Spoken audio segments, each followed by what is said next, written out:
ನಮಸ್ಕಾರ. ಅಖಂಡ ಜ್ಯೋತಿಷ್ಯ ವಿಶೇಷ ಕಾರ್ಯಕ್ರಮಕ್ಕೆ ಸ್ವಾಗತ. ನಾನು ಸಿಂಚನಾ. ಇಂದು ನವರಾತ್ರಿಯ 4ನೇ ದಿನ. ಹೀಗಾಗಿ ಇವತ್ತಿನ ವಿಶೇಷತೆಗಳೇನು, ಆಚರಣೆ ಹೇಗೆ, ಈ ಬಗ್ಗೆ ತಿಳಿಸಿಕೊಡಲು ಎಂದಿನಂತೆ ಈ ಕಾರ್ಯಕ್ರಮದಲ್ಲಿ ನಮ್ಮೊಂದಿಗಿದ್ದಾರೆ ವಿದ್ವಾನ್ ಶ್ರೀ ಶ್ರೀನಿಧಿ ಹೊಳ್ಳ ಗುರೂಜಿ ಅವರು. ಶ್ರೀಯುತರು ಪ್ರಖ್ಯಾತ ಜ್ಯೋತಿಷಿಗಳು ಹಾಗೂ ಮಾಂತ್ರಿಕರು. ಬನ್ನಿ ಗುರುಗಳನ್ನ ಕಾರ್ಯಕ್ರಮಕ್ಕೆ ಸ್ವಾಗತಿಸೋಣ. ನಮಸ್ಕಾರ ಗುರೂಜಿ, ಕಾರ್ಯಕ್ರಮಕ್ಕೆ ಸ್ವಾಗತ.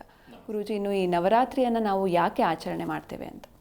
ನವರಾತ್ರಿ ಆಚರಣೆ ಮಾಡುವಂಥದ್ದು ವಿಶೇಷವಾಗಿ ಮಹಿಷಾಸುರನನ್ನು ಕೊಂದಂತಹ ದಿನ. ಆ ಒಂದು 10 ದಿನಗಳ ಕಾಲ ಮಹಿಷಾಸುರನೊಟ್ಟಿಗೆ ತಾಯಿ ಯುದ್ಧವನ್ನು ಮಾಡಿ ನಮಗೆಲ್ಲ ಜಯವನ್ನು ತಂದುಕೊಟ್ಟು ನಮ್ಮನ್ನು ರಕ್ಷಣೆ ಮಾಡಿದಂತಹ ದಿನ. ಹಾಗಾಗಿ ಈ ದಸರಾ ಅನ್ನುವಂಥದ್ದು ಬಹಳಷ್ಟು ವಿಶೇಷ. ಮತ್ತು ಮೈಸೂರು ಅನ್ನುವಂಥದ್ದು ರಾಜ್ಯವಾದ್ದರಿಂದ ಅನಾದಿ ಕಾಲದಿಂದ ದೇವತಾ ಕೈಂಕರ್ಯಗಳಿಗೆ ವಿಶೇಷವಾಗಿರ್ತಕ್ಕಂಥ ಪ್ರಾಶಸ್ತ್ಯವನ್ನು ಕೊಟ್ಟಂತಹ ಕಾಲ ಮತ್ತು ದೇಶ. ಹಾಗಾಗಿ ಈ ನವರಾತ್ರಿ ಅನ್ನುವಂಥದ್ದು ಬಹಳಷ್ಟು ವಿಶೇಷ. ಇನ್ನೊಂದು ಕೂಷ್ಮಾಂಡೇತಿ ಚತುರ್ಥಕಂ ಅಂತ ಹೇಳಿದರೆ 4ನೇ ದಿನ ಕೂಷ್ಮಾಂಡ ದೇವಿಯನ್ನು ವಿಶೇಷವಾಗಿ ಆರಾಧನೆ ಮಾಡುವಂಥದ್ದು. ಕೂಷ್ಮಾಂಡ ಅಂತ ಹೇಳಿದರೆ ಸಂಸ್ಕೃತದಲ್ಲಿ ಕೂಷ್ಮಾಂಡ ಅಂತ ಹೇಳಿದರೆ ಕನ್ನಡದಲ್ಲಿ ಕುಂಬಳಕಾಯಿ ಅಂತ ಹೇಳಿದರೆ ಪರಿಪೂರ್ಣತೆ ಅನ್ನುವಂಥದ್ದು. ಮಹಾವಿಷ್ಣು ಜಗತ್ತನ್ನೆಲ್ಲ ಸೃಷ್ಟಿ ಮಾಡಿದಾಗ ಎಲ್ಲ ಕಡೆಯಲ್ಲೂ ಸಮೇತ ಕತ್ತಲು ತುಂಬಿತ್ತಂತೆ. ಕತ್ತಲು ತುಂಬಿದಾಗ ಏನು ಮಾಡ್ತಾಳೆ, ಕೂಷ್ಮಾಂಡ ದೇವಿ ಇರುವಂಥ ಜಾಗ ಯಾವುದು ಅಂತ ಕೇಳಿದರೆ ಅದರ ಶ್ಲೋಕಗಳನ್ನು ಹೇಳಿದರೆ ಅರ್ಥ ಆಗಲಿಕ್ಕಿಲ್ಲ. ಕೂಷ್ಮಾಂಡ ದೇವಿ ಇರುವಂಥದ್ದು ಸೂರ್ಯನ ಮಧ್ಯಭಾಗದಲ್ಲಿ, ಸೂರ್ಯನ ಮಧ್ಯಭಾಗದಲ್ಲಿ ಇರುವಂಥವಳೆ ಕೂಷ್ಮಾಂಡ ಅನ್ನುವಂಥದ್ದು, ಕೂಷ್ಮಾಂಡ ದೇವಿ ಅನ್ನುವಂಥದ್ದು. ಹಾಗೆ ಈ ತಾಯಿ ಏನು ಮಾಡ್ತಾಳೆ, ತನ್ನ ನಗುವಿನಿಂದ ಲೋಕಕ್ಕೆಲ್ಲ ಬೆಳಕನ್ನು ಚೆಲ್ಲಿದಳು ಅನ್ನುವಂಥ ಒಂದು ಪ್ರತೀತಿಯೂ ಸಹ ಉಂಟು. ಇವಳಿಗೆ ಅಷ್ಟ ಭುಜಗಳನ್ನು ಹಿಡಿದಂಥವಳು, ಮುಗುಳು ನಗೆಯನ್ನು ಹೊಂದಿದಂಥವಳು. ಈ ಕೂಷ್ಮಾಂಡ ದೇವಿಯನ್ನು ಆರಾಧನೆ ಮಾಡೋದರಿಂದ ವಿಶೇಷವಾಗಿ ದೇಹದಲ್ಲಿರುವಂಥ ಚೈತನ್ಯ ಶಕ್ತಿ ಅನ್ನುವಂಥದ್ದು ಹೆಚ್ಚು ಮಾಡಿಕೊಳ್ಳುವಂಥದ್ದು. ಹಾಗೆ ತದನಂತರದಲ್ಲಿ ಆರೋಗ್ಯಕ್ಕೆ ಸಂಬಂಧಿತವಾಗಿರ್ತಕ್ಕಂತಹ ತೊಂದರೆಗಳಿತ್ತು ಅಂತ ಆದರೂ ಸಮೇತ ಅವುಗಳನ್ನೆಲ್ಲ ದೂರೀಕರಿಸುವಂಥ ಶಕ್ತಿ ಅನ್ನುವಂಥದ್ದು ಈ ಕೂಷ್ಮಾಂಡ ದೇವಿಗೆ ಹೊಂದಿರುವಂಥದ್ದು. ವಿಶೇಷವಾಗಿ ಈ ಕೂಷ್ಮಾಂಡ ದೇವಿಯನ್ನು ಪ್ರಾತಃ ಕಾಲದಲ್ಲಿ ಅಥವಾ ಸಾಯಂಕಾಲದಲ್ಲಿ ಕಲಶವನ್ನು ಇಟ್ಟು ಅದಕ್ಕೆ ಷೋಡಶೋಪಚಾರ ಧೂಪದೀಪ ನೈವೇದ್ಯಾದಿಗಳನ್ನು ಮಾಡಿ ಅರ್ಚನೆ ಮಾಡಿ ತದನಂತರದಲ್ಲಿ ದೇವಿಯ ಭಜನೆಗಳನ್ನು ಮಾಡಿ ಇವಳನ್ನು ತೃಪ್ತಿಪಡಿಸುವಂಥದ್ದು ಕೂಷ್ಮಾಂಡ ದೇವಿಯ ಅನುಗ್ರಹಕ್ಕೆ ಕಾರಣವಾಗುವಂಥ ದಾರಿಗಳು ಅನ್ನುವಂಥದ್ದು ಇಲ್ಲಿ ಚಿಂತನೆಯನ್ನು ಮಾಡ್ಬೋದು. ಖಂಡಿತ ಗುರುಜಿ. ಇನ್ನು ಈ ದುರ್ಗಾದೇವಿಯ ಆರಾಧನೆಯ ಪ್ರಾಮುಖ್ಯತೆ ಏನು ಅಂತ? ದುರ್ಗಾ ಪರಮೇಶ್ವರಿಯ ಆರಾಧನೆ ಅಂತ ಹೇಳಿದರೆ ಹೇಗೆ ಒಂದೊಂದು ಮಾಸದಲ್ಲೂ ಒಂದೊಂದು ದೇವತಾರಾಧನೆಯನ್ನು ನಮ್ಮ ಸನಾತನ ಹಿಂದೂ ಧರ್ಮದಲ್ಲಿ ನಾವು ಮಾಡಿಕೊಂಡು ಬಂದಿದ್ದೇವೆಯೋ ಹಾಗೆ ಈ ದುರ್ಗಾ ಪರಮೇಶ್ವರಿ ಅನ್ನುವಂಥದ್ದು, ಈ ದಶಮಿ ಅನ್ನುವಂಥದ್ದಕ್ಕೆ ಬಹಳಷ್ಟು ವಿಶೇಷ ಅನ್ನುವಂಥದ್ದಿದೆ. 9 ರಾತ್ರಿಗಳು ಅನ್ನುವಂಥದ್ದು, 9 ರಾತ್ರಿ ಆ ದೇವಿಯ ಒಂದೊಂದು ರೂಪವನ್ನು ನಾವು ಆರಾಧನೆ ಮಾಡುವಂಥದ್ದು. ಹಾಗೆ ಅದರಲ್ಲಿ ವಿಶೇಷವಾಗಿ ದುರ್ಗಾ ಪರಮೇಶ್ವರಿ, ಕೆಲವು ದುರ್ಗಾ ವಿನಾಯಕೋ, ಕಲಿಯುಗದಲ್ಲಿ ವಿಶೇಷವಾಗಿ ಶೀಘ್ರವಾಗಿ ಫಲವನ್ನು ಕೊಡುವಂಥದ್ದು ಯಾರು ಅಂತ ಕೇಳಿದರೆ ದುರ್ಗಾ ಪರಮೇಶ್ವರಿ ಮತ್ತು ಗಣಪತಿ ಅಂತೆ. ಆ ದುರ್ಗಾ ಪರಮೇಶ್ವರಿ, ಪಾರ್ವತಿ ಎಲ್ಲವೂ ಸಮೇತ ತಾಯಿಗೆ ಸಂಬಂಧಿತವಾಗಿರುವಂಥದ್ದಾದ್ದರಿಂದ ಈ ನವರಾತ್ರಿ ಕಾಲದಲ್ಲಿ ವಿಶೇಷವಾಗಿ ದುರ್ಗಾ ಪರಮೇಶ್ವರಿಯನ್ನೇ ಆರಾಧನೆ ಮಾಡುವಂಥದ್ದು. ಇನ್ನು ರಾವಣನ ಸಂಹಾರ ಮಾಡಿದಂಥದ್ದು, ವನವಾಸವನ್ನು ಮುಗಿಸಿ ಬಂದಂಥದ್ದು ಇದೇ ದಶಮಿಯ ದಿನ ಅನ್ನುವಂಥ ಒಂದು ಕಾಲಘಟ್ಟದಲ್ಲಿ ನಾವು ಚಿಂತನೆಯನ್ನು ಮಾಡ್ಬೋದು. ಹಾಗೆ ದುರ್ಗಾ ಪರಮೇಶ್ವರಿ ಆರಾಧನೆಯಿಂದ ಕುಟುಂಬದಲ್ಲಿ ದೈವಿಕವಾಗಿರ್ತಕ್ಕಂಥ ಶಕ್ತಿಗಳನ್ನು ಹಾಗೆ ಅವಳ ಅನುಗ್ರಹಕ್ಕಾಗಿ ಈ ದುರ್ಗಾ ಪರಮೇಶ್ವರಿಯನ್ನು ವಿಶೇಷವಾಗಿ ನವರಾತ್ರಿಗಳಲ್ಲಿ ಉಪವಾಸವನ್ನು ಇದ್ದು ಆ ದೇವಿಯನ್ನು ಆರಾಧನೆ ಮಾಡುವಂಥದ್ದು. ನಾನಾ ಸ್ವರೂಪದಲ್ಲಿ ಆರಾಧನೆ ಮಾಡುವವರಿದ್ದಾರೆ, ಅವರವರ ಪ್ರಾಂತ್ಯಕ್ಕೆ ತಕ್ಕಂತೆ. ಈಗ ಕರ್ನಾಟಕ ಪ್ರಾಂತ್ಯಕ್ಕೆ ತಕ್ಕಂತೆ ಗೊಂಬೆಗಳನ್ನೆಲ್ಲ ಇಟ್ಟು ವಿಶೇಷವಾಗಿ ಅಲಂಕಾರ ಮಾಡುವಂಥದ್ದು. ಇನ್ನು ಬೇರೆ ರೀತಿಯಾಗಿ ಹಲವಾರು ಜನ ಹಲವಾರು ರೀತಿ, ಅವರವರ ದೇಶ ಕಾಲಕ್ಕೆ ತಕ್ಕಂತೆ ಹಲವಾರು ಜನ ಹಲವಾರು ರೀತಿಯಾಗಿ ಆರಾಧನೆಗಳನ್ನು ದುರ್ಗಾ ಪರಮೇಶ್ವರಿಯನ್ನು ಆರಾಧನೆ ಮಾಡ್ತಾರೆ. ಹಾಗಾಗಿ ನವರಾತ್ರಿಯಲ್ಲಿ ವಿಶೇಷವಾಗಿ ಅಮ್ಮನವರಿಗೆ ಪ್ರಾಧಾನ್ಯತೆ, ಸ್ತ್ರೀ ಸಂಬಂಧಿತವಾಗಿರುವಂಥ ದೇವಿಗೆ ಪ್ರಾಧಾನ್ಯತೆ. ಆದ್ದರಿಂದ ಪ್ರತಿಯೊಂದು ದೇವಾಲಯಗಳಲ್ಲಾಗಿರಬಹುದು, ಮನೆತನದಲ್ಲಿ ಅನಾದಿ ಕಾಲದಿಂದ ಆರಾಧನೆ ಮಾಡಿದಂಥದ್ದಾಗಬಹುದು, ಈ ಎಲ್ಲವನ್ನು ಆರಾಧನೆ ಮಾಡ್ಕೊಂಡು ಬಂದಿದ್ದಾರೆ, ಮುಂದೂ ಸಮೇತ ಆರಾಧನೆ ಮಾಡ್ಕೊಂಡು ಹೋಗುವಂಥದ್ದು. ಈ ವ್ರತಾದಿಗಳು ಅನ್ನುವಂಥದ್ದು, ಹಬ್ಬ ಹರಿದಿನಗಳು ಅನ್ನುವಂಥದ್ದು ಆಡು ಭಾಷೆಯಲ್ಲಿ ನಾವು ಹೇಳಬೇಕಂತಾದರೆ ಒಬ್ಬ ಹಿಂದೂವನ್ನು ರೀಚಾರ್ಜ್ ಮಾಡುವಂಥ ಸಮಯ ಅಂತ ಹೇಳಿದರೆ ಈ ಹಬ್ಬ ಹರಿದಿನಗಳಲ್ಲಿ ವಿಶೇಷವಾಗಿ ಈ ಸೂರ್ಯಚಂದ್ರರ ತೀಕ್ಷ್ಣತೆ ಅನ್ನುವಂಥದ್ದು ಬಹಳ ಹೆಚ್ಚಿರ್ತದೆ. ಮತ್ತು ಈ ದೈವಿಕವಾಗಿರ್ತಕ್ಕಂಥ ಶಕ್ತಿಗಳನ್ನು ನಾವು ಪಡೆದುಕೊಳ್ಳಿಕ್ಕೆ ಬೇಕಾಗಿರುವಂಥ ಎಲ್ಲ ರೀತಿಯ ವಾತಾವರಣಗಳು ಈಗಿರ್ತದೆ. ಈ ಯುಗಾದಿಗಳಲ್ಲೂ ಅಷ್ಟೇ, ಯುಗಾದಿಯನ್ನೇನು ಹೊಸ ವರ್ಷ ಅಂತೇಳಿ ಆಚರಣೆ ಮಾಡ್ತೇವೆ. ಹೊಸ ವರ್ಷ ಅಂತ ಹೇಳಿದರೆ ಎಲ್ಲದೂ ಹೊಸದಾಗಿರಬೇಕು. ಅದಕ್ಕೆ ನೋಡಿ ಚಿಗುರು ಒಡೆಯುವಂಥದ್ದು ಪ್ರಕೃತಿಯಲ್ಲಿ ಈ ರೀತಿ ಎಲ್ಲ ಆಗ್ತದೆ. ಹಾಗೆ ಈ ನವರಾತ್ರಿ ಸಂದರ್ಭದಲ್ಲಿ ಏನಾಗ್ತದೆ ಅಂತ ಕೇಳಿದರೆ ಮನುಷ್ಯನನ್ನು ಶುದ್ಧೀಕರಿಸುವಂಥದ್ದು, ದೈಹಿಕವಾಗಿಯೂ ಮಾನಸಿಕವಾಗಿಯೂ ಆ ಮನುಷ್ಯನನ್ನು ಶುದ್ಧ ಮಾಡುವಂತಹ ಕೆಲಸ ಅಂಥೇಳಿ. ಯಾಕೆ ಅಂತ ಕೇಳಿದರೆ ನಮಗೆ ನೂತನವಾಗಿ ಏನೋ ಕೆಲಸವನ್ನು ಶುರು ಮಾಡಬೇಕು ಅಂತಾದರೂ ಮೊದಲು ನಮಗೆ ಅದಕ್ಕೇನು ಅಂತ ಕೇಳಿದರೆ ದೇಹದಂಡನೆ ಆಗಿರಬಹುದು ಅಥವಾ ಕಲಿಕೆಯ ಅಗತ್ಯ ಅನ್ನುವಂಥದ್ದು. ಹಾಗೆ ಈ ಉಪವಾಸಾದಿಗಳು ಬೇರೆ ದಿನ ಎಲ್ಲ ಇದ್ದು ನಾವು ಆಗಿ ನಂತರದಲ್ಲಿ ನಾವು ಉಪವಾಸ ಮಾಡೋದಲ್ಲ. ಇದ್ದಕ್ಕಿದ್ದಾಗೆ 9 ದಿನವೂ ಹಿಂದಿನ ಕಾಲದಲ್ಲಿ ಉಪವಾಸ ಇತ್ತು, ಆದರೆ ಇವತ್ತು ಒಂದಿನವೂ ಮಾಡೋದಿಲ್ಲ, ಅದು ಬೇರೆ ಪ್ರಶ್ನೆ. ಆದರೆ ಇರುವಂಥದ್ದು ವಿಶೇಷವಾಗಿ ಉಪವಾಸವನ್ನಿತ್ತು ನಂತರದಲ್ಲಿ ತಾಯಿಯನ್ನು ಅರ್ಚನೆ ಮಾಡಬೇಕು. ಹಾಗಾಗಿ ದುರ್ಗಾ ಪರಮೇಶ್ವರಿ, ದುರ್ಗಾ ಅಂತ ಹೇಳಿದರೆ ಅಂತ ಹೇಳಿದರೆ ಕೆಟ್ಟದ್ದು, ದುರ್ಗಾ ಅಂತ ಹೇಳಿದರೆ ಬೆಳಕಿನಿಂದ ಕತ್ತಲಿನಿಂದ ಬೆಳಕಿನಡೆಗೆ ಕರೆದುಕೊಂಡು ಹೋಗುವಂತಹ ಒಂದು ಸಾಧನ ಅಂತೇಳಿ ಹೇಳ್ಬೋದು. ಹೇಗೆ ಬೆಳಕು ಟಾರ್ಚ್ ಹಿಡ್ಕೊಂಡ್ವಿ ಅಂತ ಆದರೆ ನಾವು ದಾರಿ ಕಾಣಲಿಕ್ಕೆ ಇಟ್ಟುಕೊಳ್ತೇವೋ, ಹಾಗೆ ಈ ದುರ್ಗಾ ಪರಮೇಶ್ವರಿಯನ್ನು ಆರಾಧನೆ ಮಾಡೋದ್ರಿಂದ ನಮ್ಮ ಜೀವನದಲ್ಲಿ ಸರಿಯಾದ ರಸ್ತೆಯಲ್ಲಿ ಹೋಗುವಂತಹ ಚಾಕಚಕ್ಯತೆ ಅನ್ನುವಂಥದ್ದು, ನಮ್ಮ ಮಾನಸಿಕ ಸ್ಥಿತಿಗತಿಗಳು ಅನ್ನುವಂಥದ್ದು ಬದಲಾವಣೆ ಆಗ್ತಾ ಹೋಗ್ತದೆ. ಕೆಲವರನ್ನೆಲ್ಲ ನೀವು ನೋಡಿರ್ಬೋದು, ಈ ಮಹಾಕುಂಭಕ್ಕೆ ಹೋಗಿ ಬಂದರೂ ಕೂಡಲೇ ಎಲ್ಲ ದುಶ್ಚಟಗಳನ್ನು ಬಿಟ್ಟಿದ್ದೇನೆ ಅಥವಾ ಅವರು ಬದಲಾವಣೆ ಆದಂತೆ ಕಾಣ್ತಾರೆ. ಯಾಕೆ ಅಂತ ಕೇಳಿದರೆ ಅಲ್ಲಿ ನಡೆಯುವಂಥ ಆಚರಣೆಗಳು ಅನ್ನುವಂಥದ್ದು ಆ ಮನುಷ್ಯನ ಮೇಲೆ ಪ್ರಭಾವವನ್ನು ಬೀರಿರ್ತದೆ. ಹಾಗೆ ಈ ನವರಾತ್ರಿ ಉತ್ಸವಾದಿಗಳು ಅಷ್ಟೇ ಮನುಷ್ಯನನ್ನು ಕೆಟ್ಟದ್ರಿಂದ ಒಳ್ಳೆ ಕಡೆಗೆ ತೆಗೆದುಕೊಂಡು ಹೋಗುವಂಥದ್ದು. ಅದನ್ನು ಧಾರ್ಮಿಕವಾಗಿ ಶಾಸ್ತ್ರೀಯತೆಯಲ್ಲಿ ಆಚರಣೆ ಮಾಡಿದರೆ, ಯಾಕೆ ಆಚರಣೆ ಮಾಡ್ತಾರೆ ಏನು ಅನ್ನುವಂಥದ್ದನ್ನೆಲ್ಲ ಆ ದೇವಿಯ ಅವತಾರಗಳ ಸ್ವರೂಪವನ್ನು ತಿಳ್ಕೊಂಡ್ರೆ ನಾವು ಸಮೇತ ಸನ್ಮಾರ್ಗದಲ್ಲಿ ಹೋಗಲಿಕ್ಕೆ ಸಾಧ್ಯತೆ ಆಗ್ತದೆ. ಹಾಗಾಗಿ ನಮ್ಮ ಸನಾತನ ಹಿಂದೂ ಧರ್ಮದಲ್ಲಿ ಹಬ್ಬಗಳಿಗೆ ಹೆಚ್ಚಿನ ಪ್ರಾಶಸ್ತ್ಯತೆ. ಯಾಕೆ ಅಂತ ಕೇಳಿದರೆ ಆ ದೇವಿಯ ಪೂರ್ವವೃತ್ತಾಂತಾದಿಗಳನ್ನು ತಿಳಿದುಕೊಂಡು ನಾವು ಹಾಗೆ ನಡಿಬೇಕು ಅನ್ನುವಂಥ ಮಾರ್ಗದರ್ಶನ ಸಿಗ್ತದೆ ಅನ್ನುವಂಥ ಕಾರಣದಿಂದ ನಮ್ಮ ಸನಾತನ ಹಿಂದೂ ಧರ್ಮದಲ್ಲಿ ಪ್ರತಿಯೊಂದು ದೇವತೆಗೂ ಸಮೇತ ವಿಶೇಷವಾಗಿರ್ತಕ್ಕಂಥ ಆರಾಧನೆಗಳನ್ನು ಹೇಳಿದ್ದಾರೆ. ಹಾಗಾಗಿ ದುರ್ಗಾ ಪರಮೇಶ್ವರಿಯನ್ನು ನವರಾತ್ರಿ ಕಾಲದಲ್ಲಿ ಆರಾಧನೆಯನ್ನು ಮಾಡಿ ತಮ್ಮ ಪಾಪಕರ್ಮಗಳನ್ನು ದಹಿಸಲ್ಪಟ್ಕೊಳ್ಬೇಕು. ದಹಿಸುವುದು ಅಂತ ಹೇಳಿದ್ರೆ ನಮ್ಮ ಪಾಪವನ್ನು ಸುಡುವಂಥ ಕೆಲಸ ಬೇರೆ ಯಾರು BBMP ಅವ್ರು ಬಂದು ಸುಡಲಿಕ್ಕೆ ಸಾಧ್ಯತೆ ಇಲ್ಲ. ಅದಕ್ಕೆ ದೇವತಾನುಗ್ರಹದಿಂದನೇ ನಮ್ಮ ಪಾಪಕರ್ಮಗಳು ಅನ್ನುವಂಥದ್ದು ಸುಡಲಿಕ್ಕೆ ಸಾಧ್ಯತೆ. ಅಥವಾ ಪಕ್ಕದ ಮನೆಯವ್ರು ಯಾರೋ ಹೇಳಿದ್ರು ಅಂತೇಳಿ ನಾವೇನೋ ಮಾಡಿದ್ವಿ ಅಂದರೆ ಪಕ್ಕದ ಮನೆಯವ್ರು ನಮ್ಮನ್ನು ಸುಡಲಿಕ್ಕೆ ಸಾಧ್ಯತೆ ಇಲ್ಲ ಅಂತ ಹೇಳಿದರೆ ನಮ್ಮ ಪಾಪಕರ್ಮಗಳನ್ನು ಸುಡುವಂಥದ್ದು ಯಾರು, ಅದು ಭಗವಂತನಿಂದ ಮಾತ್ರ ಸಾಧ್ಯ. ಸೃಷ್ಟಿ ಮತ್ತು ಸ್ಥಿತಿ ಸಂಹಾರ ಎರಡೂ ಸಮೇತ ಆ ತಾಯಿಯ ಕೈಯಲ್ಲಿರುವಂಥ ಆಯುಧಗಳಂತೆ. ಅಥವಾ ಅದನ್ನು ಪ್ರಯೋಗಿಸಿ ಮನುಷ್ಯನ ಜೀವನದಲ್ಲಿ ಕಷ್ಟಗಳನ್ನು ಅವಳು ತಂದೊಡ್ತಾಳೆ, ಹಾಗೆ ಸುಖವನ್ನು ತಂದೊಡ್ತಾಳೆ. ನಾವು ಸತ್ಕರ್ಮಗಳನ್ನೇ ಮಾಡಿದ್ದು ಹೌದು ಅಂತಾದರೆ ಒಳ್ಳೆ ರೀತಿಯಾಗಿರ್ತಕ್ಕಂಥ ಫಲಗಳನ್ನೇ ಕೊಡ್ತಾಳೆ. ನಾವು ದುರ್ಕರ್ಮಗಳನ್ನು ಮಾಡಿದ ದುಷ್ಟ ಕೆಲಸಗಳನ್ನು ಮಾಡಿದ್ವಿ ಅಂತಾದರೆ ಅವಳು ನಮಗೇನು ಮಾಡ್ತಾಳೆ, ನಾವು ಮಾಡುವಂಥ ಕ್ರಿಯೆಯನ್ನೇ ತಪ್ಪಾಗಿ ಮಾಡಿಸುವಂತೆ ಮಾಡಿ ನಮ್ಮ ತೇಜೋದಯನ್ನು ಮಾಡ್ಬೋದು ಅಥವಾ ನಮಗೆ ಫೈನ್ ಹಾಕುವಂತೆಯೂ ಮಾಡ್ಬೋದು, ನಮ್ಮನ್ನು ಶಿಕ್ಷಿಸುವಂಥ ಕೆಲಸವನ್ನು ಮಾಡ್ಬೋದು. ಹಾಗಾಗಿ ಈ ನವರಾತ್ರಿಗಳಲ್ಲಿ ತಾಯಿ ಪಟ್ಟಕ್ಕೆ ಕೂತಿರುವಂಥ ಸಂದರ್ಭದಲ್ಲಿ ಅವಳನ್ನು ವಿಶೇಷವಾಗಿ ಸ್ತುತಿಸುವಂಥದ್ರಿಂದ ನಮ್ಮಲ್ಲಿರುವಂಥ ಕಷ್ಟ ಕಾರ್ಪಣ್ಯಗಳು ಒಂದೊಂದು ದಹಿಸಲ್ಪಡ್ತದೆ ಅನ್ನುವಂಥದ್ದು ಪುರಾಣಗಳಲ್ಲಿ ಉಲ್ಲೇಖ ಇರುವಂಥ ವಿಷಯಗಳು. ಖಂಡಿತ ಗುರುಜನಿ. ಇನ್ನು ನೀವು ಆಗಲೇ ಹೇಳಿದಾಗೆ ಈ ಕೆಲವರು ಮನೆಯಲ್ಲಿ ಗೊಂಬೆಗಳನ್ನ ಕೂರಿಸುವಂಥ ಪದ್ಧತಿ ಇರುತ್ತೆ, ಇದರ ಹಿನ್ನೆಲೆ ಏನು ಅಂತ?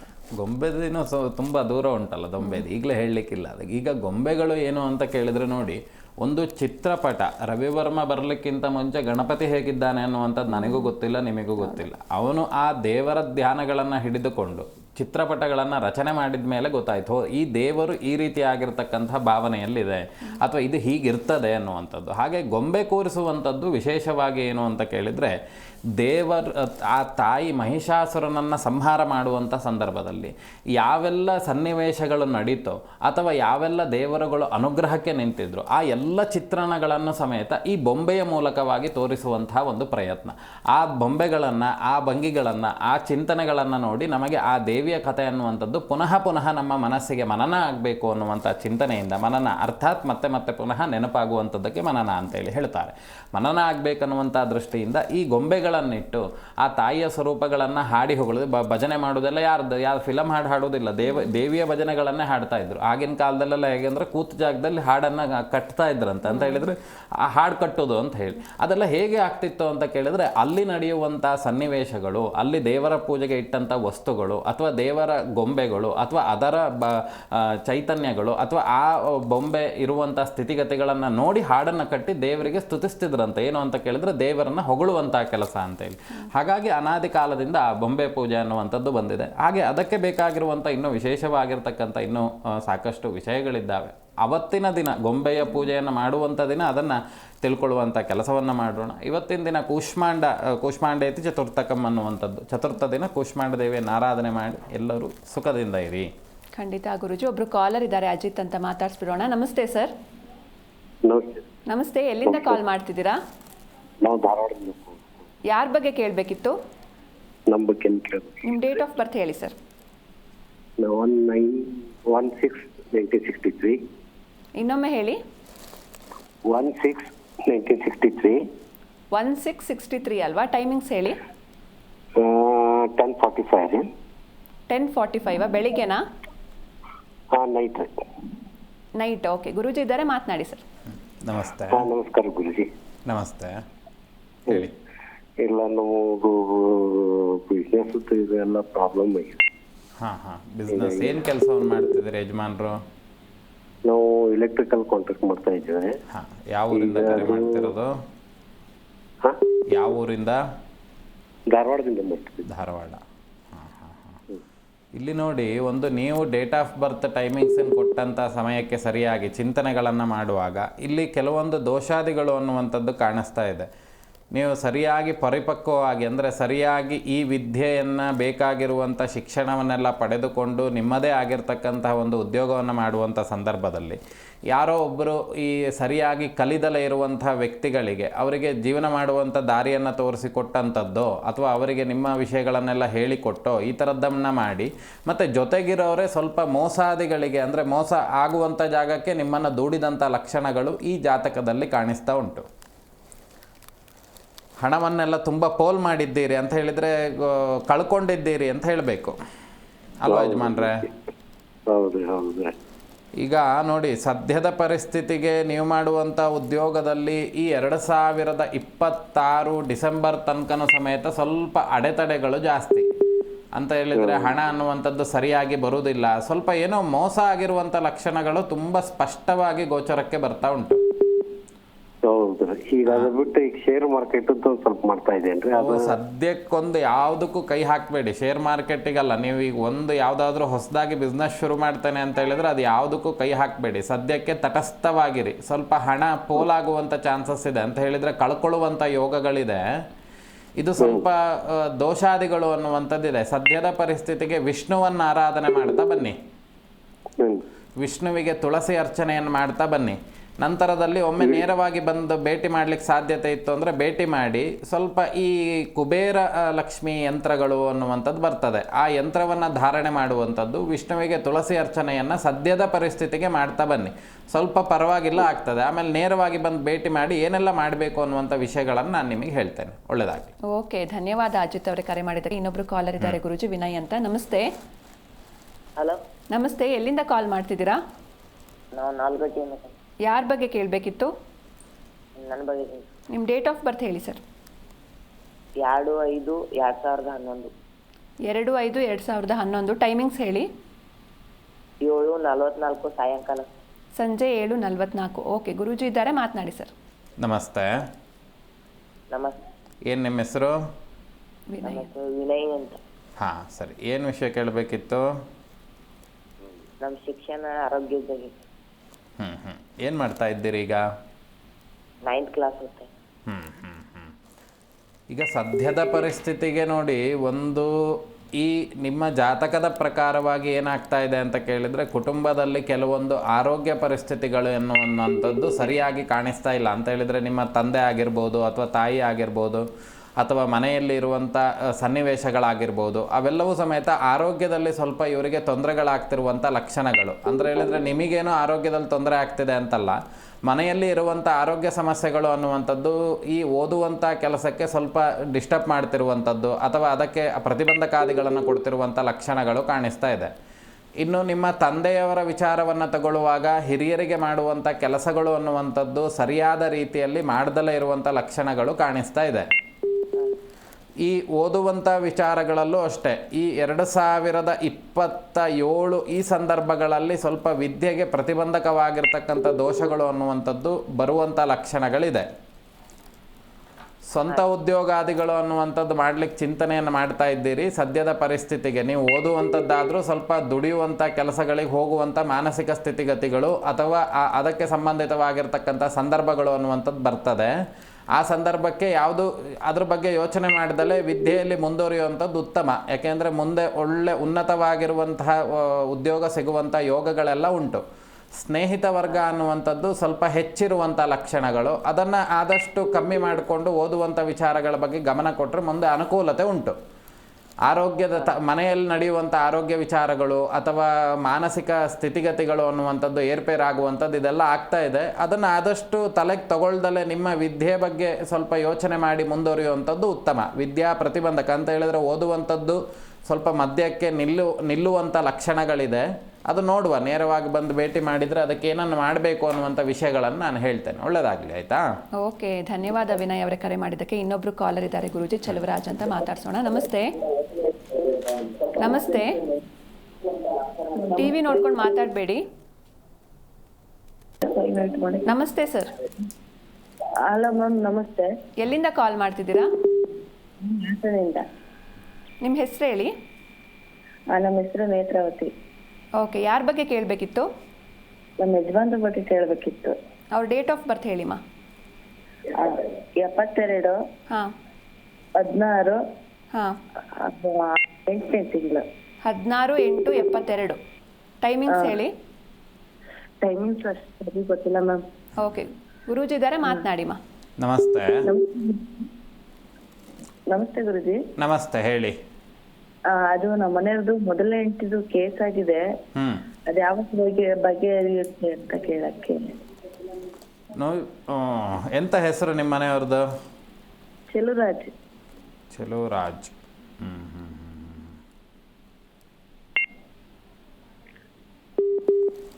ನೋಡಿ, ಇಲ್ಲಿ ಏನಾಗಿದೆ ಅಂತ ಕೇಳಿದ್ರೆ, ಮೊದಲನೇದು ಸ್ವಯಂಕೃತ ಅಪರಾಧಗಳು. ಆ ಹೆಂಡತಿಯಿಂದ, ಮೊದಲನೇ ಹೆಂಡತಿಯಿಂದ ಸ್ವಲ್ಪ ಈ ವಿತ್ತಂಚ ಅಂತ ಹೇಳಿದ್ರೆ ಹಣದ ಅಪೇಕ್ಷೆಯೋ ಅಥವಾ ಈ ಆಸ್ತಿಯ ಅಪೇಕ್ಷೆಯನ್ನು ಇಟ್ಕೊಂಡು ಈ ರೀತಿ ಮಾಡಿರುವಂಥ ಲಕ್ಷಣಗಳು. ಇವರು ಮದುವೆ ಆಗ್ಲಿಕ್ಕಿಂತ ಮುಂಚಿತವಾಗಿ ಜಾತಕಾದಿಗಳನ್ನು ತೋರಿಸಿ ಮದುವೆ ಆದಂಥ ಲಕ್ಷಣಗಳಿಲ್ಲ.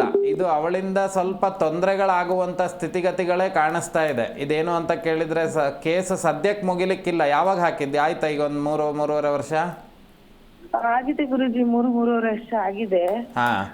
ಅವಳು ಡೈವರ್ಸ್ ಕೊಡಲ್ಲ ಅಂತಾಳೆ, ಮತ್ತೆ ಮೇಂಟೆನೆನ್ಸ್ಗೂ ಒಪ್ಕೊಳ್ಳಲ್ಲ. ನನಗ್ ಬೇಕು, ಇವ್ ಜೊತೆಲಿ ಇರಕ್ಕೂ ಬರ್ತಾ ಇಲ್ಲ, ನನಗ್ ದುಡ್ಡು ಬೇಕು, ಇವನ್ ಬೇಡ ಅಂತ ಕೂತಿದ್ದಾಳೆ. ಅದನ್ನೇ ನಾನು ಹೇಳಿದ್ದೀಗ. ನೀವು ನೋಡಿ, ಇದು ಸ್ವಲ್ಪ ತೊಂದರೆ ಆಗುವಂತ ಲಕ್ಷಣಗಳು. ಸೂಸೈಡ್ ಅಟೆಂಪ್ಟಿಗೆ ಅಥವಾ ಆತ್ಮಹತ್ಯೆಯನ್ನ ಪ್ರಯತ್ನ ಮಾಡಿದಂತ ಲಕ್ಷಣಗಳು ಇದೆ. ಸ್ವಲ್ಪ ಇದು ತೊಂದರೆಗಳುಂಟು. ಇದನ್ನು ನಾವಿಲ್ಲಿ ಟಿ ವಿಯಲ್ಲಿ ಹೇಳಲಿಕ್ಕೆ ಸಾಧ್ಯತೆ ಇಲ್ಲ. ನೇರವಾಗಿ ಬಂದು ಭೇಟಿ ಮಾಡಿ. ಇದು ತೊಂದರೆ ಆಗುವಂಥ ಲಕ್ಷಣಗಳಿದೆ. ಸದ್ಯದ ಪರಿಸ್ಥಿತಿಗೆ ಕುಲದೇವಿಯನ್ನು ಆರಾಧನೆ ಮಾಡ್ತಾ ಬನ್ನಿ. ಇವ್ರು ದೇವರನ್ನೆಲ್ಲ ಅಷ್ಟು ನಂಬುದಿಲ್ಲ ನಿಮ್ಮ ಮನೆಯವರು. ಇಲ್ಲ, ನಂಬ್ತಾರೆ. ಸಾಧ್ಯವೇ ಇಲ್ಲ. ಈಗ ನೋಡಿ, ಒಂದು ಕುಲದೇವತಾ ದರ್ಶನ ಅನ್ನುವಂಥದ್ದು ಅಥವಾ ಹಿರಿಯರಿಗೆ ಮಾಡುವಂಥ ಕೆಲಸ ಅನ್ನುವಂಥದ್ದು ಇವೆಲ್ಲವೂ ಸಮೇತ ಬರೀ ಅರ್ಧಂಬರ್ಧ. ಈ ವರ್ಷ ಮಾಡಿದ್ರೆ ಅಂದರೆ ಮುಂದಿನ ವರ್ಷಕ್ಕೆ ತೊಂದರೆ ಆಗ್ತದೆ, ಮುಂದಿನ ವರ್ಷ ಮಾಡಿದರೆ ಅದ್ರ ಮುಂದಿನ ವರ್ಷ ತೊಂದರೆ ಆಗ್ತದೆ. ಅದಕ್ಕೆ ಈ ರೀತಿ ಆಗಿರೋದು. ಇದು ನೇರವಾಗಿ ಬಂದು ಭೇಟಿ ಮಾಡಿ ಅಮ್ಮ, ಹೇಳ್ತೇನೆ. ಒಳ್ಳೆಯದಾಗಲಿ. ಓಕೆ, ಧನ್ಯವಾದ ಕರೆ ಮಾಡಿದ್ದಕ್ಕೆ. ಇನ್ನೊಬ್ರು ಕಾಲರ್ ಇದ್ದಾರೆ ಗುರುಜಿ, ಮಾತಾಡ್ಸೋಣ. ನಮಸ್ತೆ ಸರ್.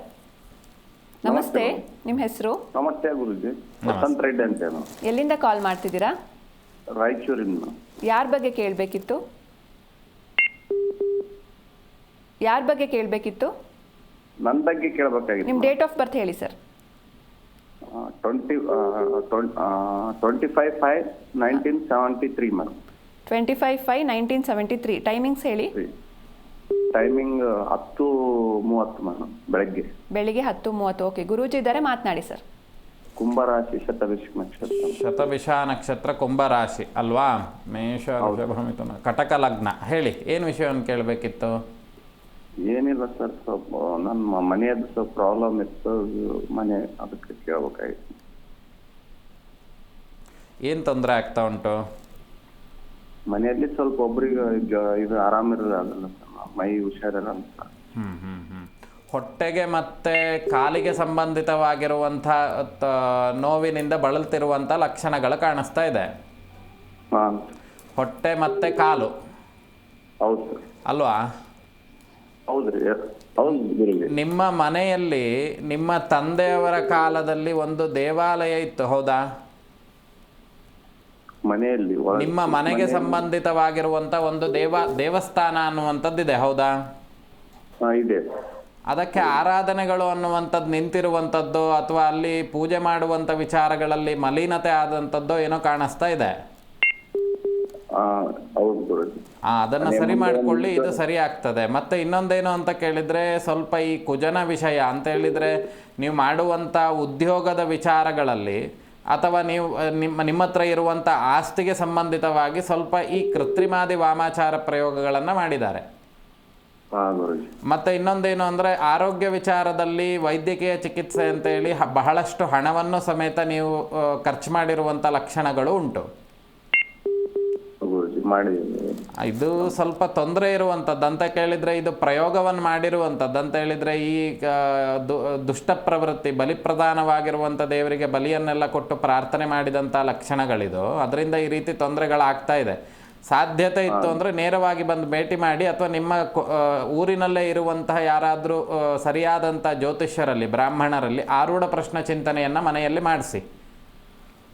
ಅವಾಗ ಸರಿಯಾಗಿರುವಂಥ ವಿವರಗಳು ಅಥವಾ ವಿಷಯಗಳೆಲ್ಲವೂ ಪ್ರಸ್ತಾಪ ಆಗ್ತದೆ. ಇಲ್ಲ ಅಂತಾದರೆ ನೇರವಾಗಿ ಬಂದು ಭೇಟಿ ಮಾಡಿ ಅನುಕೂಲತೆ ಆಗ್ತದೆ. ನಿಮ್ಮ ಮನೆಯ ಬಲಭಾಗದಲ್ಲಿ ಸ್ವಲ್ಪ ಮುಂಭಾಗದಲ್ಲಿ ಹೋದರೆ ಶಿವನಿಗೆ ಸಂಬಂಧಿತವಾಗಿರುವಂಥ ಒಂದು ದೇವಸ್ಥಾನ ಉಂಟು. ಅಲ್ಲಿ ರುದ್ರಾಭಿಷೇಕಕ್ಕೆ ಮತ್ತು ಬಿಲ್ವಾರ್ಚನೆಗೆ ಕೊಡ್ತಾ ಬನ್ನಿ. ಸದ್ಯ ಸ್ವಲ್ಪ ಸರಿ ಆಗ್ತದೆ, ಆಮೇಲೆ ನೋಡುವ. ಬನ್ನಿ, ನೇರವಾಗಿ ಹೇಳ್ತೇನೆ ಏನೇನಾಗಿದೆ ಅಂತ. ಒಳ್ಳೆಯದಾಗಲಿ. ಓಕೆ, ಧನ್ಯವಾದ ಕರೆ ಮಾಡಿದ್ದಕ್ಕೆ. ಇನ್ನೊಬ್ರು ಕಾಲರ್ ಇದ್ದಾರೆ ಗುರುಜಿ, ಅಕ್ಷಯ್ ಅಂತ. ನಮಸ್ತೆ. ನಮಸ್ತೆ. ನಮಸ್ತೆ. ಎಲ್ಲಿಂದ ಕಾಲ್ ಮಾಡ್ತಿದ್ದೀರಾ? ನಾವು ಮಂಗಳೂರು. ಯಾರ ಬಗ್ಗೆ ಕೇಳಬೇಕಿತ್ತು? ನನ್ನ ಬಗ್ಗೆ. ನಿಮ್ಮ ಡೇಟ್ ಆಫ್ ಬರ್ತ್ ಹೇಳಿ ಸರ್. 16/11/2001. 16/11/2001. ಟೈಮಿಂಗ್ಸ್ ಹೇಳಿ. 3 ಗಂಟೆ. ಮಧ್ಯಾಹ್ನನಾ? ಅಲ್ಲ, ಮಧ್ಯರಾತ್ರಿ. ಮಧ್ಯರಾತ್ರಿ 3 ಗಂಟೆ. ಓಕೆ, ಗುರೂಜಿ ಇದ್ದಾರೆ, ಮಾತನಾಡಿ ಸರ್. ನಮಸ್ತೆ. ನಮಸ್ತೆ. ಹೇಳಿ, ನಿಮ್ಮ ಹೆಸರು? ಅಕ್ಷಯ್ ಅಂತ ಹೇಳಿ. ಅಕ್ಷಯ್, ಹೇಳಿ. ಯಾವುದೇ ಒಂದು ವಹಿವಾಟು ಕೂಡ ನಡೀತಾ ಇಲ್ಲ. ಯಾವುದು ವಹಿವಾಟು ನಡೀತಾ ಇಲ್ವಾ? ನಡೀತಾ ಇಲ್ಲ. ಹಾಂ ಹಾಂ ಹಾಂ. ತಂದೆ ಇದ್ದಾರಾ? ಇದ್ದಾರೆ. ಎಂತ ಕೆಲಸ ಮಾಡ್ತಾ ಇದ್ರಿ ಈಗ? ಈಗ ಜಾಗದ್ದು ಅದಿದೆಲ್ಲ.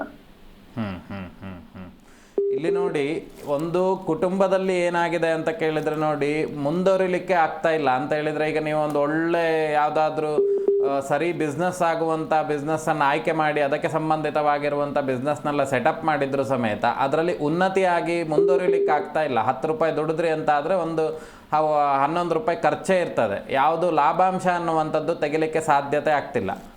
ಇದು ಸ್ವಲ್ಪ ಕುಟುಂಬ ಅನ್ನುವಂಥದ್ದು ಶಾಪಗ್ರಸ್ತವಾಗಿರ್ತಕ್ಕಂತಹ ಕುಟುಂಬ ಅಂತ ಹೇಳಿದರೆ, ಸ್ತ್ರೀ ದೇವತೆ ಪ್ರಧಾನವಾಗಿರುವಂಥ ಒಂದು ಕುಟುಂಬ ನಿಮ್ಮದು.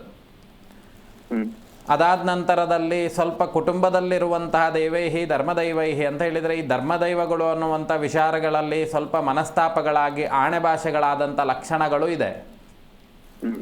ಮತ್ತು ಇನ್ನೊಂದು ದೃಷ್ಟಿಕೋನದಲ್ಲಿ ನೋಡಿದಾಗ ಸ್ವಲ್ಪ ಯಾವ ಕೆಲಸವನ್ನು ಪರಿಪೂರ್ಣವಾಗಿ ಮಾಡಲಿಕ್ಕೆ ಆಗ್ತಾ ಇಲ್ಲ ನಿಮ್ಮ ಕೈಲಿ. ಎಲ್ಲ ಅರ್ಧಂಬರ್ಧ ಮಾಡೋದು, ಮತ್ತು ಅರ್ಜೆಂಟ್ ಮಾಡೋದು, ಕಾಯುವಂಥ ಸ್ಥಿತಿಗತಿಗಳು, ಪೇಷನ್ಸ್ ಅನ್ನುವಂಥದ್ದು ನಿಮ್ಮಲ್ಲಿ ಬರ್ದಲೇ ಇರುವಂಥದ್ದು, ಇವೆಲ್ಲವೂ ಸಮೇತ ಇಲ್ಲಿ ಈ ಸಮಸ್ಯೆಗೆ ಕಾರಣ ಆಗ್ತಾ ಹೋಗ್ತದೆ.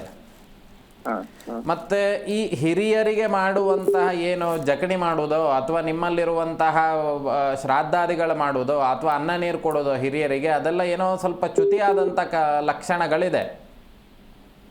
ಅದನ್ನು ನಿಮ್ಮ ತಂದೆಯವರಲ್ಲಿ ಮಾತಾಡಿಕೊಂಡು ಮುಂದುವರಿಯುವಂಥದ್ದು ಉತ್ತಮ. ಸ್ವಲ್ಪ ಗಣಪತಿಯನ್ನು ಅಥವಾ ಗಣಪತಿ ಚತುರಾವರ್ತಿ ತರ್ಪಣವನ್ನು ಬ್ರಾಹ್ಮಣರ ಹತ್ರ ಮಾಡಿಸುವಂಥದ್ದು ಸೂಕ್ತದ ಕೆಲಸ. ಸದ್ಯದ ಪರಿಸ್ಥಿತಿಗೆ ಖಾಲಿ ಗಣಪತಿಯನ್ನೊಂದು ಆರಾಧನೆ ಮಾಡ್ತಾ ಬನ್ನಿ. ಸ್ವಲ್ಪ ನಿಮ್ಮಲ್ಲಿರುವಂತಹ ಬಾಧೆಗಳು ಅನ್ನುವಂಥದ್ದು ದೂರ ಆಗ್ತದೆ. ಸ್ವಲ್ಪ ಅನುಕೂಲತೆ ಆದಮೇಲೆ ಮನೆಯಲ್ಲಿ ನಾ ಹೇಳಿದಂಥ ಸಮಸ್ಯೆಗಳ ಬಗ್ಗೆ ಸ್ವಲ್ಪ ಗಮನವನ್ನು ಹರಿಸಿ ಶಾಸ್ತ್ರ ರೀತಿಯಲ್ಲಿ ಅದನ್ನು ಸರಿ ಮಾಡ್ತಾ ಹೋಗಿ, ಅನುಕೂಲತೆ ಆಗ್ತದೆ. ಓಕೆ, ಧನ್ಯವಾದ ಕರೆ ಮಾಡಿದ್ದಕ್ಕೆ. ಗುರೂಜಿ, ಇನ್ನು ಈ ನವರಾತ್ರಿಯಲ್ಲಿ ಒಂದೊಂದು ದಿನ ಕೂಡ ಒಂದೊಂದು ಬಣ್ಣ ಅಂತ ಹೇಳ್ತಾರೆ, ಇದು ಯಾಕೆ ಅಂತ? ಈ ಏನಾಗಿದೆ ಅಂತ ಕೇಳಿದರೆ ವೈಭವೀಕರಿಸುವಂಥ ಸ್ಥಿತಿಗತಿಗಳು ನಮ್ಮ ಸನಾತನ ಹಿಂದೂ ಧರ್ಮದಲ್ಲಿ ಹೇಗಾಗಿದೆ ಅಂತ ಕೇಳಿದರೆ, ಗಣಪತಿಯನ್ನು ತಂದು ಅದಕ್ಕೊಂದು ಷೋಡಶೋಪಚಾರ ಧೂಪದೀಪ ನೈವೇದ್ಯಾದಿಗಳು ಮಾಡಲಿಲ್ಲ ಅಂತ ಹೇಳಿದ್ರು ಅದು ಮೆರವಣಿಗೆ ಲಕ್ಷಾಂತರ ರೂಪಾಯಿ ಖರ್ಚು ಮಾಡ್ತಾರೆ. ಹಾಗೆ ಶಾಸ್ತ್ರದಲ್ಲಿ ಹೇಳಿರುವಂಥ ಆಚರಣೆಗಳನ್ನು ಹೊರತುಪಡಿಸಿ ಬೇರೆ ಎಲ್ಲದರ ಬಗ್ಗೆ ಗಮನ ಕೊಟ್ಟಾಗ ಈ ಬಣ್ಣ ಅನ್ನುವಂಥದ್ದು, ಹೂವು ಅನ್ನುವಂಥದ್ದು ಎಲ್ಲವೂ ಅಲ್ಲಿ ಪ್ರಾಧಾನ್ಯ ಆಗ್ತದೆ, ಭಕ್ತಿ ಅನ್ನೋದು ಬಿಟ್ಟು. ಹಾಗೆ ಇಲ್ಲಿ ಏನಾಗಿದೆ ಅಂತ ಕೇಳಿದರೆ, ಆ ಒಂದು ತಾಯಿಯ ಸ್ವರೂಪಗಳು ಅನ್ನುವಂಥದ್ದು ಯಾವುದು ನಾವು ಹೇಳ್ತೇವೆ, ಪ್ರಥಮಂ ಶೈಲಪುತ್ರಿ ಚ ದ್ವಿತೀಯಂ ಬ್ರಹ್ಮಚಾರಿಣಂ ತೃತೀಯಂ ಚಂದ್ರಗಂಟೇತಿ ಕೂಷ್ಮಾಂಡೇತಿ ಚತುರ್ಥಕಂ ಅನ್ನುವಂಥ ವಾಕ್ಯ ಇನ್ನೂ ಆ ಶ್ಲೋಕ ಮುಂದುವರಿತಾ ಹೋಗ್ತದೆ. ಹಾಗೆ ಆ ದೇವಿಯರು ಒಂದೊಂದು ಸ್ವರೂಪವನ್ನು ತಾಳಿದಾಗ ಅದಕ್ಕೆ ಸಂಬಂಧಿತವಾಗಿರ್ತಕ್ಕಂತಹ ವಸ್ತ್ರ ವೈವಿಧ್ಯಗಳನ್ನು ಆಚರಣೆಯಲ್ಲಿ ಇಟ್ಟುಕೊಂಡ್ರು. ಆದರೆ ಈ ಕಾಲದಲ್ಲಿ ಏನಾಗಿದೆ, ಬೇರೆ ಆ ಎಲ್ಲ ವಿಚಾರಗಳನ್ನು ಬಿಟ್ಟು ಬರೀ ವಸ್ತ್ರಕ್ಕೆ ಮತ್ತು ಬಣ್ಣಕ್ಕೆ ಪ್ರಾಧಾನ್ಯತೆಯನ್ನು ಕೊಡ್ತಾ ಇದ್ದಾರೆ. ಈಗ ಬ್ರಹ್ಮಚಾರಿಣಿ ಅನ್ನುವಂತಹ ದೇವಿ ಯಾವ ರೀತಿ ಇರುವಂಥದ್ದು, ನಾವು ಮೊನ್ನೆ ಮಾತಾಡುವಾಗ ಹೇಳಿದ್ವಿ, ಅದು ಶುಭ್ರವರ್ಣದವಳಾಗಿರ್ತಾಳೆ. ಯಾಕೆ ಅಂತ ಕೇಳಿದರೆ ಬಾರ್ಡ್ರ್ ಇಲ್ದಲೇ ಇರುವಂಥದ್ದು, ಮತ್ತು ಬಿಳಿಯ ವಸ್ತ್ರವನ್ನು, ಕೈಯಲ್ಲಿ ಕಮಂಡಲವನ್ನು, ಹಾಗೆ ರುದ್ರಾಕ್ಷಿ ಮಾಲೆಯನ್ನು ಯಾಕೆ ಹಿಡಿದಿದ್ದಾಳೆ ಅಂತ ಕೇಳಿದರೆ ಅದು ಅನುಷ್ಠಾನಕ್ಕೆ ಬೇಕಾಗಿರತಕ್ಕಂಥ ಸಂದರ್ಭ. ಆ ಒಂದು ಸ್ಥಿತಿಗತಿಗಳು ಅನ್ನುವಂಥದ್ದು ಅಥವಾ ಆ ಒಂದು ಪರಿಸ್ಥಿತಿ ಅನ್ನುವಂಥದ್ದು ಬಂದಾಗ ಅಲ್ಲಿ ಅದೇ ರೀತಿಯಾಗಿರ್ತಕ್ಕಂಥ ವಸ್ತ್ರವನ್ನು ಧಾರಣೆ ಮಾಡಬೇಕಾಗ್ತದೆ. ನಾವು ಅದನ್ನೇ ಧಾರಣೆ ಮಾಡಿ ಬೇರೆ ಮುಖ್ಯ ವಿಷಯಗಳನ್ನೆಲ್ಲ ಬದಿಗೊತ್ತಿ ಆ ತಾಯಿಗೆ ಸಂಬಂಧಿತವಾಗಿರುವಂಥ ಬಟ್ಟೆಗಳನ್ನು ಅಥವಾ ಆ ವರ್ಣವನ್ನು ನಾವು ಧಾರಣೆ ಮಾಡಿದಂಥದ್ರಲ್ಲಿ ನಮಗೆ ಅನುಕೂಲ ಆಗ್ತದೆ ಅಂತ ಹೇಳಿ ಶಾಸ್ತ್ರದಲ್ಲಿ ಎಲ್ಲೂ ಉಲ್ಲೇಖ ಇಲ್ಲ. ಆದರೆ ಆ ಸಂದರ್ಭದಲ್ಲಿ ಆ ಒಂದು ಧರ್ಮ, ಆ ಒಂದು ಬಣ್ಣವನ್ನು ಅವಳು ಧಾರಣೆ ಮಾಡಿದ್ದಾಳೆ. ಆ ಸಂದರ್ಭದಲ್ಲಿ ಅವಳನ್ನು ಸ್ತುತಿಸುವಾಗ ಆ ಒಂದು ವರ್ಣ ಅನ್ನುವಂಥದ್ದಲ್ಲಿ ಇರಬೇಕು ಅನ್ನುವಂಥ ದೃಷ್ಟಿಯಿಂದ ಈ ನವರಾತ್ರಿ ಉತ್ಸವ ಕಾಲದಲ್ಲಿ ಏನು ಮಾಡಿದ್ದಾರೆ, ತಾಯಿಗೆ ಒಂದೊಂದು ರೀತಿಯಾಗಿರ್ತಕ್ಕಂಥ, ಯಾಕಂದರೆ ಸ್ವರೂಪ ಎಲ್ಲವೂ ಬದಲಾವಣೆ ಆಗ್ತದೆ. ಈಗ ಕಾಳರಾತ್ರಿಗೆ ಹೋಗಿ ನಾವು ಬಿಳಿ ವಸ್ತ್ರವನ್ನು ಹಾಕ್ಲಿಕ್ಕೆ ಸಾಧ್ಯತೆ ಇಲ್ಲ. ಯಾಕೆಂದರೆ ಅವಳು ಉಗ್ರ ಸ್ವರೂಪದಲ್ಲಿರುವಂಥವಳು.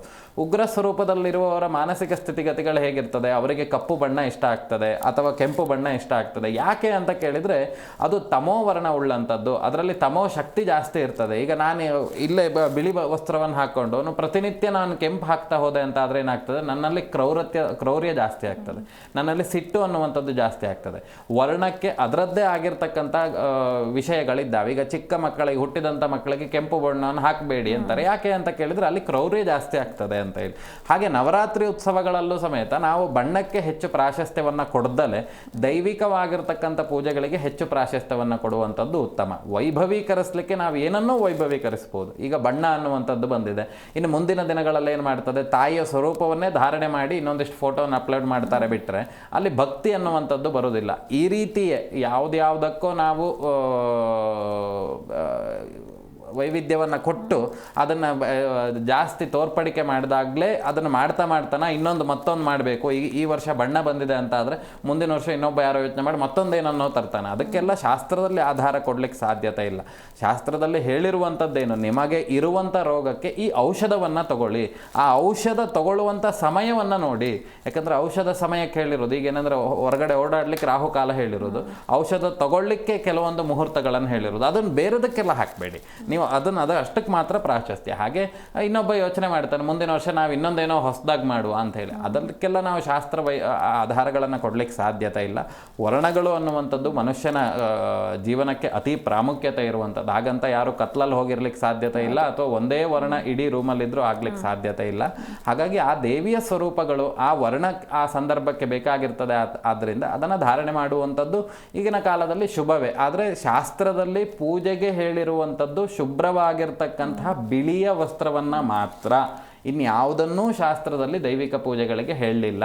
ಹಾಗಾಗಿ ನಾವೆಲ್ಲರೂ ಸಮೇತ ಬಿಳಿಯ ಬಣ್ಣದ ವಸ್ತ್ರವನ್ನೇ ಉಟ್ಟು ದೇವರನ್ನು ಪೂಜೆ ಮಾಡೋಣ, ಅವಳ ಅನುಗ್ರಹವನ್ನು ಪಡೆದುಕೊಳ್ಳೋಣ. ಖಂಡಿತ ಗುರುಜಿ, ಇನ್ನು ಇಷ್ಟು ಹೊತ್ತು ಸಾಕಷ್ಟು ವಿಷಯಗಳನ್ನ ತಿಳಿಸ್ಕೊಟ್ರಿ, ಧನ್ಯವಾದಗಳು. ನೋಡಿದ್ರಲ್ವಾ ವೀಕ್ಷಕರೇ, ಇವತ್ತಿನ ಸಂಚಿಕೆಯಲ್ಲಿ ಬಹಳಷ್ಟು ಮಾಹಿತಿಯನ್ನು ತಿಳ್ಕೊಂಡ್ವಿ. ಮತ್ತೆ ಮುಂದಿನ ಸಂಚಿಕೆಯಲ್ಲಿ ಭೇಟಿಯಾಗೋಣ. ನೋಡ್ತಾ ಇರಿ ಜೀ ಕನ್ನಡ ನ್ಯೂಸ್, ಸತ್ಯವೇ ಸುದ್ದಿಯ ಜೀವಾಳ.